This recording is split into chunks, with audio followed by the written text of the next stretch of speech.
Yeah, I don't know, and I don't know why not. I think this is a great story, but like Silver Nemesis, I don't know if I only love it because of the age I was when I first encountered it. This was the first VHS that I ever got, the first Doctor Who VHS I ever got. The first VHS was Arrival from Cybertron. This was the first Doctor Who VHS. And I watched it over and over and over again when I was about 11 or 12. So yeah, it was the first pre-McCoy Doctor Who story I ever saw. Wow. I only saw most of season 25, season 26. Then you read all the Target books. And then one day, my auntie saying, "You do know they sell Doctor Who videos in Woolies, don't you?" And I was like, "No." I am delighted to invite you all, listeners, to a hamster with a blunt pen knife, to the wedding of Joe Ford and Pete Lambert, coming soon. In fact, it's next week at Pandorica Convention. No, shut up, you. What did I sign? You said it was a health and safety form. I declared my love in the last episode, and now this time I'm telling everyone we're going to get married. It will, of course, be Doctor Who themed, Orphan 55 themed for Pete. Yes. Okay. You're starting to sell it to me now. That's right. We're both maybe. Bushy tails. Bushy tails. Yeah. Oh no. I want to be Vilma, and you could be Benny. Oh yes. No, sorry. This isn't the place for that kind of role I play. now It's the pronounce family you Vilma podcast. and Benny. Toby, Mr. Toby Haydock, hello. Hello, Joe. Nice to see you. How are you? I'm a bit chilly today. I'm standing on Wendley Moor. Oh, And there seems to be an irritating noise, sounding a bit like a kazoo in the background. well, I think I know how to do this, Joe. I think I'm learning to speak your language. Are you telling me that you and a friend have polished your helmets in anticipation of going into a wet, dark cavern? Frequently, yes. Yeah, good. They see, I knew I could do this. A lot of evenings end that way, you know. God, what have I done to you? Oh no, I'm doing this to everybody now. Corrupted. I don't know. If Fraser Gregory just tell us both to stop it, you know. Right, Ayers. When it is learned that I, Morbius, shall return from the grave. You know, I could always sell violets, couldn't I? Lovely fresh flowers. But I was going to say, you know, I've been away for quite a while, but that's not for a lack of trying. No. Jack and I recently recorded a 2.5 hour long commentary on the Stephen Moffat enormous success. What's it called again? Well Enough in Time and The Doctor Falls. That's right. And boy, oh boy, that was the most wonderful recording that only half exists. So basically, I forgot to press record my end, so my part of the recording will never ever be heard. But Jack's smarts, wit, and charisma are there for posterity. Yeah, I still maintain that you should record the commentary with somebody else and just say I'm there, and then you can just edit me in, and it's like I was never absent. Hello and welcome back to A Hamster with a Blunt Penknife, and we rejoin the action where poor brave Joe Ford has been infiltrated by two Simons. I'm not tearing your wings off. It's fine. I'm Simon Exton, and we're enjoying the web planet. We are. Oh my god. Do you know what? What a seductive voice you've got. Honestly, you should do all of these. Sorry, Si, you're out again. Oh well, yeah, I'm not needed anymore. No, it's fine. When I was first qualified and I was a baby junior doctor working on the care of the elderly ward, they used to call me the patient whisperer. Well, I'm doing this again. Oh, here we go. It's the American woman. It's the American woman. She's getting more work. Recording in progress. Okay, so recording in progress. I can't remember what I was going to say. And we got Joe and Mark and Orton in Orton's pants. Orton, but she'd be like, It's the Otans. It's the Otans. They're deadly mannequins. The Otans. Okay. All right. So shall I count this in? Do you want to count this in? Wait, who started No, this? you go for it. You started because I've started. Should I do like should I do parody me or just regular me? Oh, you do regular you. But how high? Should I go like? Or should I just be like? That was like Or just like come back. Come back to like that. What? Just do your normal one, which is that. Okay. All right. Okay, well, I've got a big question for you. Okay. And it has nothing to do with the episode that we're talking about. Okay.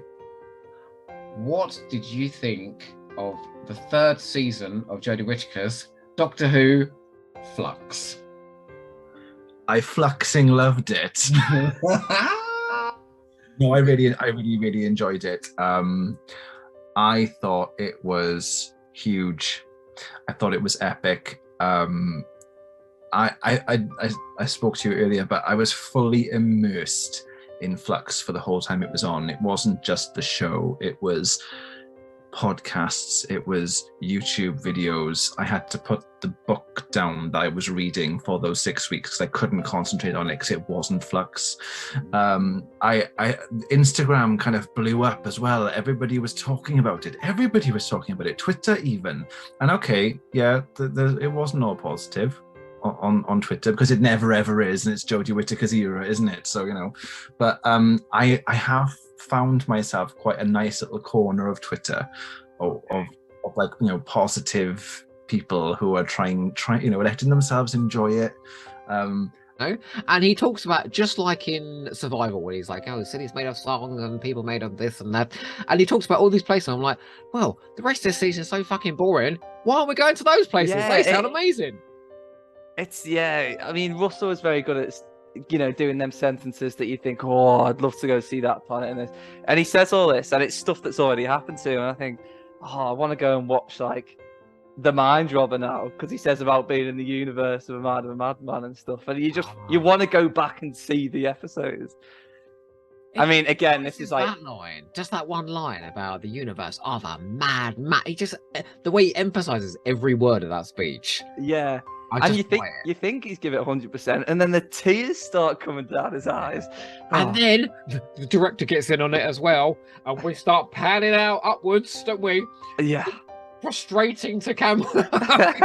It's incredible. Do you know what? It just shouldn't be quotable, but it is. Like, sometimes I'll just be making a cup of tea and I'll just shout, "Make Parasite God's blaze!" Which, again, I don't think it's all right, but I don't think it's as good as this. And 42, it was below 42 as well. That's okay. That's interesting. Well, because I remember some of the ones that are right at the bottom, like Fear Her and things like that. Yeah. You know? I think the reason this is my favourite, though, is I guess that's the question. Is it's almost like a microcosm of what I think people think of as Doctor Who. I mean, there's a slightly camp villain. There's a lot of running down corridors. There's a bit of bitchiness between the regulars or the guest cast. Yeah, I don't know. This is the story that I found myself after I got the DVD set, going back to it again and again and again. It was just, it's not complicated one. It's not one you have to sit and think about and really get it. You can just put this on and I just think it's... I get a massive Pertwee vibe from this one, you know, going off to a scientific institute to see a miracle being performed. You could, you could argue, you could see this one in the Pertwee era, most definitely, yeah. A Doctor Who story, which is a personal favourite of mine. I've loved it since I heard the soundtrack on audio cassette in the 90s. And it's quite a special story for us, isn't it, Joe? What, for you and me? Yeah, because it was... Is this the first time we met? It was the BFI screening of The Evil of the Daleks. Yes. That was a great day as well. I absolutely loved that weekend. It was fabulous. I didn't even know you were there. No, didn't you sneak up behind me in the bar? I snuck up behind you in the theatre, and then I went and had a drink with you in the bar afterwards. Sneaking up behind me in a dark room is not always a good idea. No, well, it it was actually Cy Hart who put me onto you, because I put a picture of myself outside the BFI on my Twitter feed saying, "Oh, just about to go in for Evil of the Daleks," and Cy messaged back and said, "Oh right, look out for Joe, he's there as well." Ah right, okay. And there you were. So yeah, this was the first time we met, Joe. First meeting, not our last though. Definitely not. No. Welcome back to A Hamster with a Blunt Penknife, a Doctor Who commentary podcast. I am Dylan, here once again with Joe to talk about more Jodie Whittaker. Joe, how's it going? Oh, marvellous. Thank you very much. Talking about Jodie Whittaker is one of our favourite things to do. It's all we ever do. Or people will think so, the amount of ones you've done on this show. Yeah, Dylan, I believe you're in quite a cold climate at the moment. I am in a cold climate. I'm about 2,500 feet up in a little ski town in Austria with work. And I'm podcasting live from there to keep myself out of trouble. That's wonderful. This is the most stylish podcast I've done, in a ski resort in a nice snowy location. Are you having fun? I'm having a lovely time. It's a lot of hard work, and I'm trying to keep out of trouble in the evenings doing podcasts and stuff like that. What nobody knows is, well, you'll know this because I messaged you last night, but two floors down, David Bradley's down there because he's in the film we're making. Oh, I never thought there'd be a porno with David Bradley in it, but do you know... Okay, so before we go, I have something else to tell you. All right? Are you ready for this? I'm ready. I'm warning you, Stephen. Get out of my way. What am I talking about? I don't know. Oh no, that's Tegan's line from Four to Doomsday. Ah, yes, of course. How would I be mentioning that? Four to Doomsday. Well, having seen The End of the World, we're going to go back in time a little bit, where it was just merely 4 to Doomsday. Is it? Hang on. Okay, let's sort this out now before we think about going any further. 4 what to Doomsday? 4 days, perhaps. It's four, but there's the Doctor and his 3 companions. So is it those 4? 4 regulars? 4 regulars to Doomsday? 4 more recreationals to Doomsday? I think it's going to be 4 glasses of wine to Doomsday. Oh, 4 more parts of sodium chlorides to Doomsday. I mean, we could do this forever.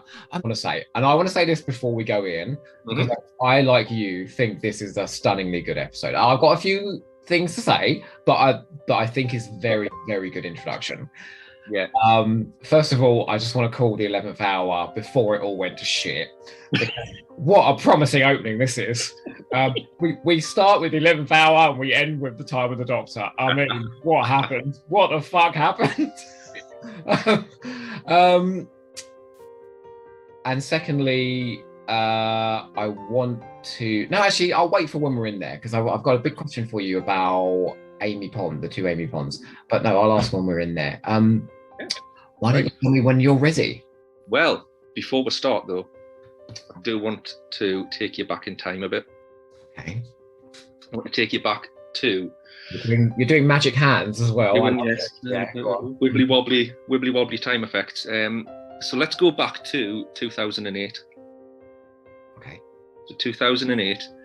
Take it back to 2008. We've got Doctor Who has been back for 4 years now. It has come back and has been brought back by Russell T Davies, initially with Chris Eccleston and then by David Tennant, and it is, at this time, it is as popular as it has ever been.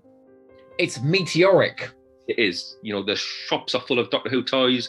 David Tennant's on buses. The winning award. Sarah Jane. Yeah. Yeah. There's 2 spin-off shows. You know, David Tennant is winning awards left, right, and centre. What a time, Fraser! Why are we going back to one of those? Do you suggest? Oh, that's hard. That's what she said. I had a great time recording with Jeff and Sucky when we did the Celestial Toy Maker. That was a lot of fun. Full of praise for its of course, virtues. Loved it. Not so much, but we're generally quite even-handed, and we try and look for the good in stories. But that was one where we're all speaking of on a similar line, and our appreciation for that particular story. I mean, never mind prestige guests like Paul Scoons and Nick Pegg. You've had Nathan Bottomley on. We have, yeah. Oh, He's lovely. boy. We're lovely. Oh, Nathan. What's he like to record with? He's a beautiful man and very erudite, very clever. The perfect podcast host, really. I'll have to get him on sometime then. Yeah, you should try recording with him yourself. Yeah. Look, do you know what? I've managed to do this with new guests as well. We've gone completely off piece, but who cares? Interesting. So you weren't keen on Face the Raven. I wasn't. Why did you pick Thin Ice? I love it. I don't know why, but I'm a sucker for this type of era. Like this Regency kind of Victorian setting. I don't know why. It would be grim to live there. Let's face it. It would be horrible. Like everyone would stink. You'd get cholera in about 10 minutes. But I don't know. It might be the costumes. It might be just the setting. I just really like it. And I don't like that they kill a kid, but I like that he stays dead. Yes. It's like in the Moffat era, so often someone would die and then they found an air pocket where he's still alive, where the monster keeps their food alive until... And this kid dies. Like there's Bill learns a real lesson in this episode. Because I've spent much time deliriously enjoying your YouTube channel, and I think like the Say Something Nice that you do, where you're going back, aren't you? Via ratings to what the worst rated story in terms of numbers. Yeah. So I started with Battlefield Part 1. Yeah, and you managed to find. And of course, you can find something nice to say about every single Doctor. There's always, like, anyone who says a Doctor is irredeemable is completely wrong. But the things you find are so unique sometimes. It's glorious. Also, I think you are one of the people online doing a massive service for Jodie Whittaker on YouTube. And I think that is hugely refreshing. It's got Walk with Whittaker, isn't it called? Oh yeah, A Walk to Work with Whittaker are my Whittaker reviews, and they will be back when the new series comes on. I mean, the thing is, I fully acknowledge that there are problems with the Chibnall era, but I just kind of try to come from a point of view of, I know there are going to be problems, so I'm just going to look for the things I enjoy in it. And it's kind of like, I think if there are obviously a lot of fan commentators who decided the second Jodie Whittaker took the hood off her head in the reveal video that they were not going to enjoy this era. But also there are people who wanted to enjoy this era and find that they're not. But I think the difference between those things is those people who found their stuff that they don't enjoy in this era, they watched it to find that out. Yeah. From both of you, because I'm sure this is going to be, flowering with praise. I would say that it ranges from boring to irritatingly lacking in basic competence on the whole. And you were the one came on lauding arachnids in the UK. Oh, I think that's really fun. I think that is properly fun. But again, we said at the time, the Doctor doesn't do anything to resolve the situation, and it seems to have no sort of moral standpoint. And the big disappointment, I think, is we've got our first female Doctor, and not much thought has gone into what the character should be like. And she doesn't really defeat the villains. She doesn't, seem to have a consistent moral viewpoint. And there's always something baffling, I think, here in Villa Diodati, which has to be among the best of the era, if not the best of the era. She's got some great man in history thing happening, which I just find a little bit worrying. Everyone always says it's the Doctor, the bit where she knows it's the Doctor, where she's outside the TARDIS. But actually, I think it's the staff room scene that is most wonderful, because Sarah Jane is turning on the charm and she doesn't know it's the Doctor, but she is doing her job. And it's just the breath from the moment she just said that, hello, in the way that she does. I was just, oh, hang on, I've got something is... Oh, wow. Did you go back then and watch Her old stories. Oh, obviously I'd watched a lot of them anyway. But then you start to notice what she's doing, and because her acting is not showy, when you watch back with the right kind of mentality, you're going to see what she's actually doing, and then I think, oh no, actually, no, she is great, isn't she? She says an autobiography. She's very much like a method actress, so she would prepare for a scene, yes, and get into it. And like when she's in a scene, she's not acting; she's that person in that scene. Yeah,